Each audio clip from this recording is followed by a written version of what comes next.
La casa maldita. Mi historia comienza en 1997, cuando mi papá trabajaba como supervisor de obras en distintos lugares de la República Mexicana. Su empleo implicaba constantes viajes y, en ocasiones, largas estancias en las locaciones hasta que los proyectos se completaban. Por esta razón, pasaba mucho tiempo lejos de casa. En uno de esos viajes, mi mamá, mis dos hermanas y yo decidimos acompañarlo a Urizabal, Veracruz, para estar con él durante toda su estadía. En aquel entonces, yo no imaginaba que ese viaje se convertiría en una experiencia que jamás olvidaría. Durante el primer mes nos hospedamos en un hotel. Era cómodo, pero mi papá pensó que sería mejor alquilar una casa, ya que íbamos a quedarnos más tiempo. Así podríamos tener más espacio y comodidad. Recuerdo claramente el día que llegó emocionado, diciendo que había encontrado una casa perfecta para nosotros. Contaba con entusiasmo sobre lo espaciosa y bonita que era. Nosotros, contagiados por su alegría, no podíamos esperar para ir a verla. Al llegar a la casa, lo primero que me llamó la atención fueron los enormes rosales que adornaban el jardín delantero. Era una construcción grande y muy bonita, tan bien cuidada que parecía de revista. La casa estaba completamente amueblada, lo cual era ideal para instalarnos de inmediato. Cuando entramos, nos recibió un amplio espacio. A la izquierda, había 2 escalones que llevaban a una sala con 3 sillones rojos y una televisión antigua, de esas que se cambian manualmente. Frente a la puerta principal había un comedor con una vitrina que parecía tener muchos años de antigüedad. Sin embargo, lo que más llamó nuestra atención fue un cuarto misterioso en la planta baja. Su puerta estaba cerrada, y aunque intentamos abrirla, estaba atascada. Había una pequeña ventana en la parte superior, pero estaba bloqueada con libros, lo que impedía ver el interior. Pese a esa extraña sensación inicial, empezamos a instalarnos. Mi hermana mayor y yo subimos al segundo piso para limpiar el último cuarto. Al entrar, notamos que había 2 colchones, uno colocado de forma diagonal y otro en vertical.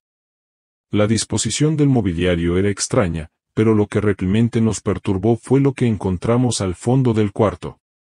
Allí, colgado en la pared, había un crucifijo de gran tamaño, de más de 1 metro de altura. Lo que hacía este objeto tan inquietante era el Cristo. Su piel era oscura, como quemada, y parecía estar cubierto de sangre. Mi hermana y yo nos miramos, ambas aterradas. Sin decir una palabra, salimos rápidamente de la habitación. Esa noche, después de un largo día de limpieza, decidimos salir a cenar en familia. Antes de irnos, apagamos todas las luces de la casa. Pero, justo al cerrar la puerta, notamos que las luces se habían vuelto a encender. Nos pareció extraño, aunque pensamos que quizá había sido un error nuestro, así que regresamos, apagamos todo de nuevo y salimos. Cuando volvimos, nos llevamos otra sorpresa: la televisión estaba encendida, mostrando estática en el canal 3. Esto era completamente ilógico, ya que antes de irnos estaba en el canal 5, donde habíamos estado viendo caricaturas. Además, era una televisión manual, sin control remoto. Mi papá apagó la televisión y trató de tranquilizarnos, asegurando que no era nada grave. Nos fuimos a dormir, aunque yo no podía quitarme de la mente esa sensación extraña.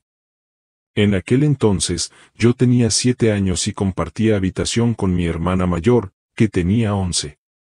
Mis papás dormían en otra habitación junto con mi hermanita de 2 años. Esa noche, un miedo inexplicable se apoderó de mí. Aunque siempre podía contar con mi hermana para calmarme, esta vez noté algo diferente en ella. Le susurré que tenía miedo, y para mi sorpresa, me respondió nerviosa: yo también. Ese simple comentario me dejó helada. Mi hermana era valiente, incluso disfrutaba viendo películas de terror, y jamás la había escuchado admitir que algo le daba miedo. Su actitud aumentó mi inquietud, así que decidimos ir al cuarto de mis papás. Para nuestra sorpresa, ellos también estaban despiertos, algo muy raro en ellos, ya que ambos solían dormirse rápidamente. Les dijimos que la casa nos daba una sensación extraña, como si hubiera algo más allí con nosotros. Mi papá nos pidió que intentáramos dormir todos juntos para calmarnos, dejando incluso las luces encendidas, algo que nunca hacía. A la mañana siguiente, mi mamá mencionó que no había podido dormir hasta que alguien apagó la luz. Mi papá la miró confundido y le aseguró que no había sido él. Ninguno de nosotros había salido de la cama, pero nadie quiso profundizar en el tema. Supongo que mis papás intentaban protegernos y no querían asustarnos más. Lo más aterrador sucedía en el cuarto cerrado del primer piso. Durante el día, y sobre todo en la noche, escuchábamos rasguños en la puerta, un sonido escalofriante que parecía provenir del interior. Mi mamá intentaba tranquilizarnos diciendo que debía ser un animal atrapado, pero el ruido era tan constante y específico que no nos convencía. Todo llegó a un punto crítico una tarde mientras mi papá limpiaba la vitrina del comedor. De pronto, dejó caer unas hojas que había encontrado en su interior. Lo vi quedarse pálido, con una expresión de terror que nunca antes había visto en él. Sin decir una palabra, nos pidió que empacáramos nuestras cosas de inmediato. Al salir, mientras subíamos al auto, todos vimos algo que nos dejó petrificados. En la ventana del cuarto de arriba, la cortina se movía lentamente, como si alguien estuviera asomándose. Sabíamos que la ventana estaba cerrada, así que no había forma de que el viento la moviera.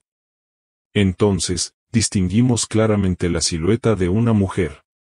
El miedo se apoderó de nosotros. Mi papá encendió el auto rápidamente, y nos alejamos de aquel lugar sin mirar atrás. Más tarde, unos compañeros de trabajo de mi papá le pidieron quedarse en la casa, ya que la renta había sido pagada por la empresa. Aceptó, aunque con reservas. Días después, le contaron que habían experimentado cosas inexplicables, luces que se encendían y apagaban solas, ruidos extraños y los mismos rasguños que habíamos escuchado nosotros.